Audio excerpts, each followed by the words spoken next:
छने बदले कि चलिए बहुत बढ़िया बात बा। गार्जियन के फेवरेट गीत हो कि छन छने बदले छन छने बदले तहरो मिजाज राजाऊ धोखेबाज राजाऊ उड़नबाज राजाऊ धोखेबाज राजाऊ उड़नबाज राजाऊ तहरा आदत से हो जाई नाराज राजा।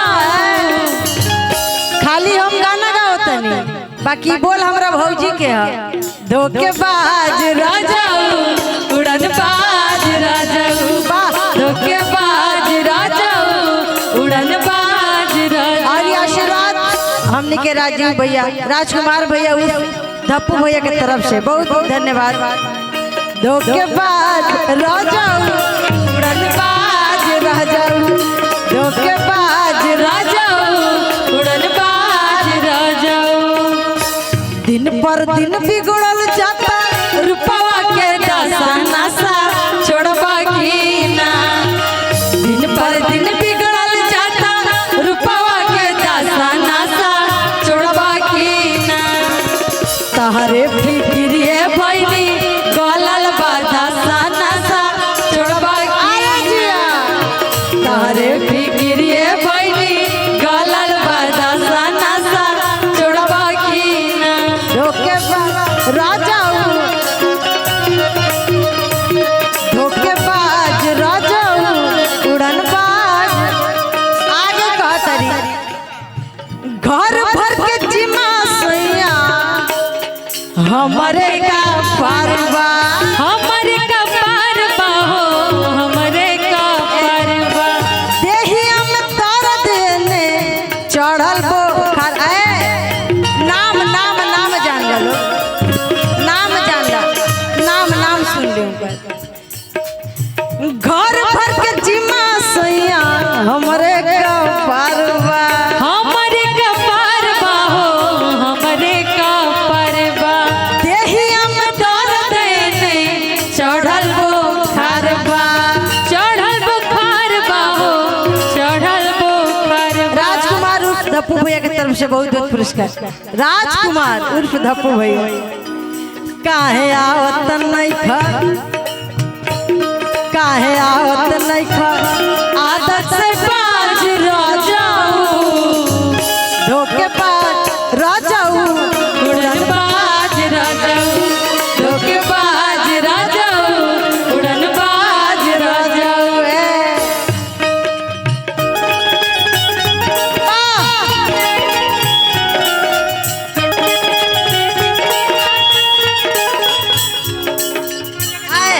जहु आइल रहता गड़बड़ाइल रहता तार काले से मिजाज।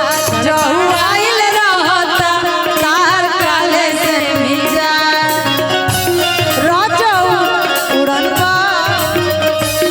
और का आगे के भाव कहतरी आ देखी जब माने ली तो का कहली ई तो खिसियाइल बड़ी तो कहतरी। जब माने ली तो अपना सखी से बड़ाई करके अपना बहन से बड़ाई करके कहतरी तहरा गोरखू से तनिको ना पाए ऊपर। हमनी के धप्पू भैया तनी सावर बड़े हमर सवारे वाला बड़े हीरो हैंडसम हमर सवारे वाला बड़े हीरो हैंडसम। का बताई उनसे कितना खुशी बाटे माँ हमर सवारे वाला बड़े हीरो हैंडसम हमर सवारे वाला बड़े हीरो हैंडसम। धोखेबाज राजा उड़नबाज धोखेबाज राजा उड़नबाज राजा। और कहतरी सासू से लहरा लागे होता रोजे कांडवा होते रोजे कांडवा हो होते रोजे कांडवा। छोटकी नदिया के अलग डिमांड बा, अलग डिमांड बा हो, अलग डिमांड। और बात केहू आवत नइखे, केहू आवत नइखे, केहू आवत नइखे, आदत से बाज आ लास्ट में जब देखो तरी कि पियल खाइल निखन छोड़ा त कहत दारू बाज राजा उड़न बाज राजा, दारू बाज राजा उड़न बाज राजा, दारू